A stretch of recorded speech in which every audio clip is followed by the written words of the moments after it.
Some people play golf, it is their escape from daily activities. Others prefer hiking, some like to travel, and so on. Hardcore racing fans such as Steve Ottavianelli like to own, maintain, and drive the previous Formula One car. And not just any F1 car, but the old F1 car Michael Schumacher. He has two of them. In the latest episode of the Late Break Show, the host Johnny Smith was allowed in the Ottavianelli garage, which he built himself, and accommodated the Benetton F1 car. Benetton B193B and B193C are both pushed at several points by Michael Schumacher and Riccardo Patrese. B193C is a Schumacher car more often drove, and the predecessor of the car that won its first championship, while Schumacher only passed at B193B.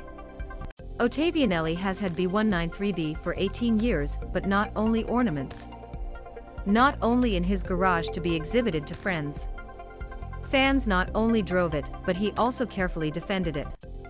Indeed, he does need help.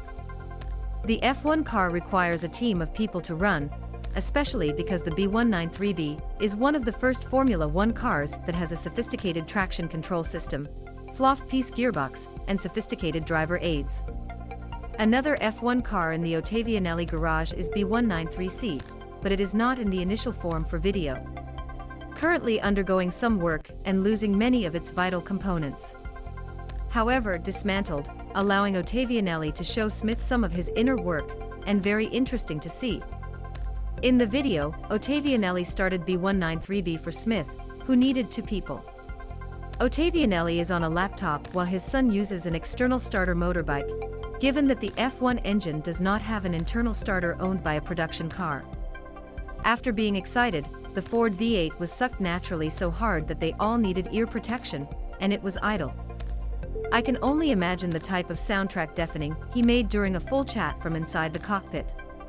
However, before starting, the engine needs external heating to carry oil temperatures up to 60 degrees Celsius, if not, starting to cool it can seize the engine. I like to take my own car, but I can't imagine the SS needed to maintain a complicated and expensive engine. Even F1 cars that are almost 30 years old are seen aerospace class compared to modern performance cars. Forget golf, that's how I want to retire.